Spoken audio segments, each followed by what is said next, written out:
नहीं, तुमने मंदिर में मूर्त देख ली तो इसका नाम भक्ति नहीं, या तुमने गाना गा लिया, कोई प्रार्थना कर ली, इसका नाम भक्ति नहीं।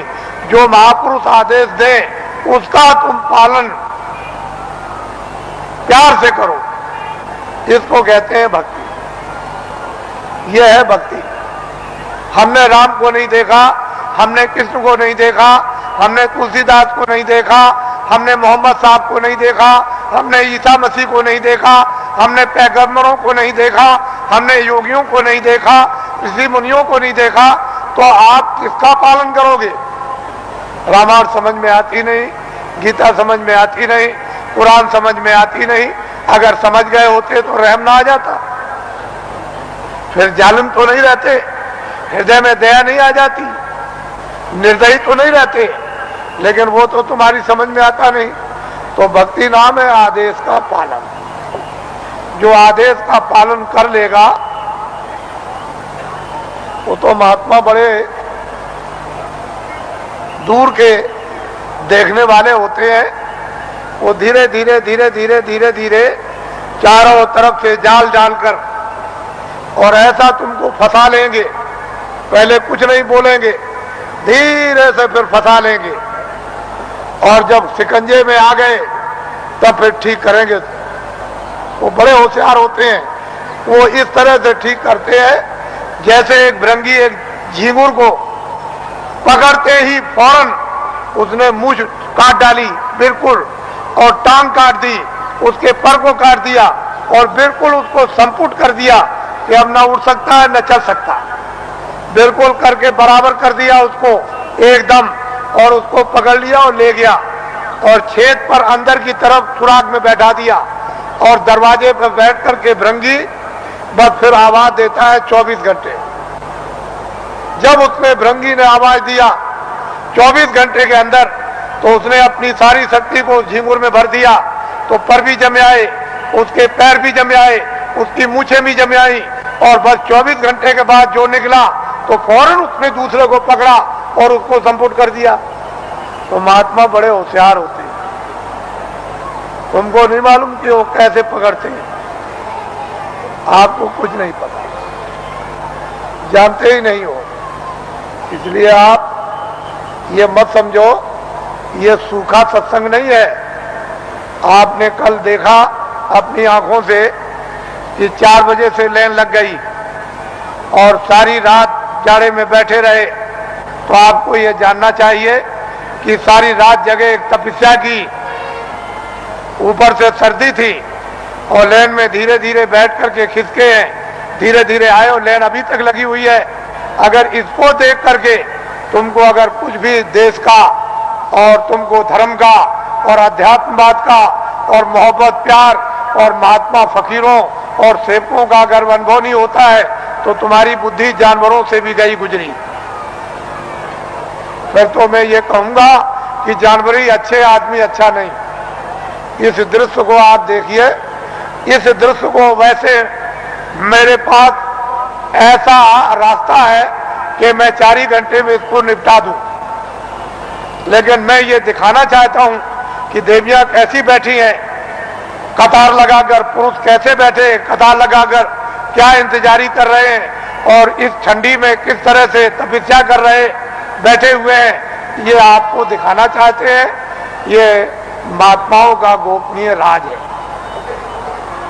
ये राज और रहस्य कुछ दिनों के बाद आपकी समझ में आएगा, अभी तो नहीं आ सकता।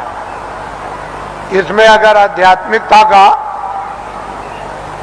कहीं मसाला ना होता, सच्चा और सत्य, तब तो आप बहुत दूर चले गए होते। ये तो असली चीज है, और वही सबको घूम फिर करके उसी जगह पर आ जाना। आएंगे वही, वो रास्ता एक दिया जा रहा, अभी रास्ता और रास्तों के स्रोत अभी खोल दिए जाते हैं, तो चारों तरफ गली कूचे से और फौरन पगडंडी और सड़कों पर आकर और फौरन आ जाएंगे बिल्कुल। फिर आप देखिएगा इस दृश्य को, तो आप ऐसा मत समझो वो कहते तो कुछ नहीं है। अगर कह दें कि तुम ये हो, तुमने सुबह इसको मारा, शाम को इसको मारा, इसकी चोरी की, इसकी डकैती की, इसका बुरा किया, इसका ये किया, तो 2 मिनट नहीं ठहरोगे, फिर तो 2 मिनट नहीं ठहर सकते हो, भाग के चले जाओगे, करे यहाँ तो सब कुछ खुल गया, यहाँ तो कुछ नहीं है।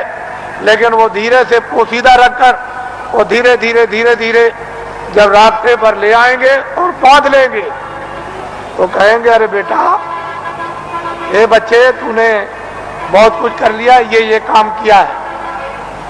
तब उसका होश उड़ जाएगा और वो अपनी जगह पर आ जाएगा।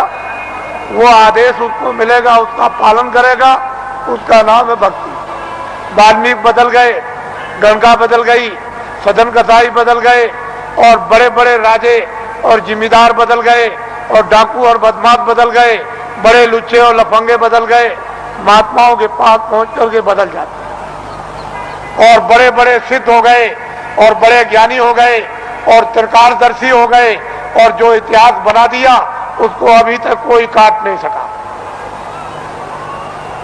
उन्होंने लिख दिया, मैं सबसे बुरा था, मैं सबसे पापी था, मैं सबसे गुनाहगार था, और सब कुछ चिल्लाकर उन्होंने किताबों में ढंढोरा पीट दिया। लेकिन यह है कि जिस महापुरुष के चरणों में गए उन्होंने उस सबको क्षमा कर दिया।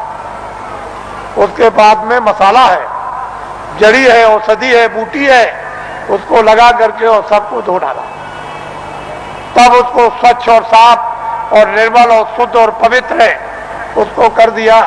उसकी तब महिमा होती है, तब गुणगान होता, तब भक्त और भगवान की लीला होती है। नहीं तो वैसे तो कौन भगवान को पहचान सकता है? भगवान तो भक्तों को पहचान लेगा, लेकिन भक्त कौन है? कोई नहीं। भक्त और भगवान का एक रस, एक रूप और एक भाव जब बन जाता है तब लीला होती है भक्त और भगवान की, स्वामी और सेवक की, और मुर्शिद और मुरीद। तो मुसलमान जो मस्जिद में इबादत करते हैं उनके इबादत करने का तौर तरीका सही नहीं है, गलत है। इसलिए मुसलमानों की इबादत खुदा कबूल नहीं कर रहा। क्यों नहीं कर रहा? कि उन्होंने अपने दिल और दिमाग को पाक साफ नहीं रखा, और गंदगी से मालिक इबादत को कबूल कभी कर नहीं सकता। इसलिए उनकी इबादत कबूल नहीं होती और वक्त उनका जाया हो रहा। और ये जिस्म जो आपको थोड़े वक्त के लिए दिया गया, वक्त पूरा होते ही जैसे ही पूरा हुआ, लेकिन उन्होंने कहा जिस्म हमने इबादत के लिए ही दिया है कि इबादत से तुम अपनी रूह को जगा लो और नजात में पहुंचा दो मौत के पहले। लेकिन आपने इसको समझा नहीं, वक्त पूरा हुआ और रूह को जिस्म से निकाल दिया।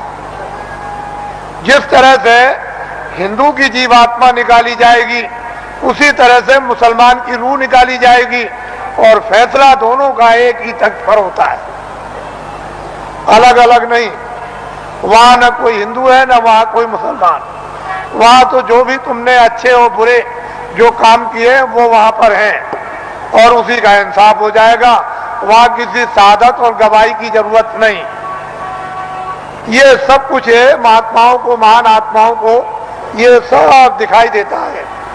इससे मालूम होता है कि वो कौन है हिसाब करने वाला और किस तरह से हिसाब करता है, और किन लोगों को फिर मनुष्य शरीर नहीं मिलता और कब तक नहीं मिलता है, ये महापुरुषों को सब मालूम। अब आप लोगों से हमारी ये विनय और प्रार्थना है कि अब आप लोग अपना उम्र का जो थोड़ा बहुत बचा हुआ हिस्सा है, कुछ तो आप खेती दुकान दफ्तर में लगा दो, कुछ बच्चों की सेवा में लगा दो, कुछ मान सम्मान में लगा दो, कुछ सोने में। थोड़ा सा समय बचाओ इसी मनुष्य मंदिर में, जिस्मानी मस्जिद में, तो सच्चे खुदा की रूह से इबादत हो जाए और सच्चे भगवान का जीवात्मा से भजन हो जाए। तो ये जीवात्मा उस नूर को, यानी वो रूह नूर को वो पाले। यानी जीवात्मा उस प्रकाश को प्राप्त कर ले जो इसकी जान है, जिसके बगैर ये बेखबर और अकेली इस बियाबान अंधकार जंगल में ये मारी मारी फिरती है, उसका कोई सहारा देखभाल करने वाला नहीं। इतना काम तुम करोगे बचा हुआ थोड़ा समय, बाकी जो जो आदेश आपको मिलता जाए 23 घंटे के अंदर 1 घंटा तो आप रिजर्व कर लो कि 10 मिनट सुबह, 10 मिनट शाम को, 10 मिनट दोपहर में, 10 मिनट दोपहर बाद और 10 मिनट अर्ध रात बाद। इस तरह से 1 घंटा तो रिजर्व कर लो, बचा करके रख लो। और 23 घंटे के लिए जितना जितना आदेश मिले, दफ्तर के लिए, दुकान के लिए और खेतों के लिए और बच्चों की सेवा के लिए, आए गए मेहमान के लिए और सोने के लिए और स्नान करने के लिए, अस्पताल में जाने के लिए, जितना आपको आदेश मिल जाए वो तो आप इसकी हिफाजत कर लो। इसमें बैठी जीवात्मा उसकी भी हिफाजत कर लो। दोनों काम आपके लिए सुलभ हो जाएं, ये भी ठीक और जीवात्मा भी तुम्हारी जाग जाए। लेकिन इसी से जगेगी जब ये ठीक रहेगा, निरोगी रहेगा और स्वच्छ रहेगा और साफ रहेगा और पाक रहेगा, तो फिर जीवात्मा भी साफ हो जाएगी और निरोगी हो जाएगी। नहीं ये रोगी तो वो भी रोगी, ये गंदा तो वो भी गंदी, मन गंदा, बुद्धि गंदी, आंख गंदे, चित्त गंदा, तो जीवात्मा और अंतःकरण भी गंदा, तो फिर बीमारी कैसे जाएगी, ये रोग और कोढ़ कैसे जाएगा। तो इसलिए आप थोड़ा रिजर्व करो अपने समय, फिर थोड़े ही समय के बाद जब नशा उतरने लगेगा तो अफीम का नशा कुछ नहीं, शराब का कुछ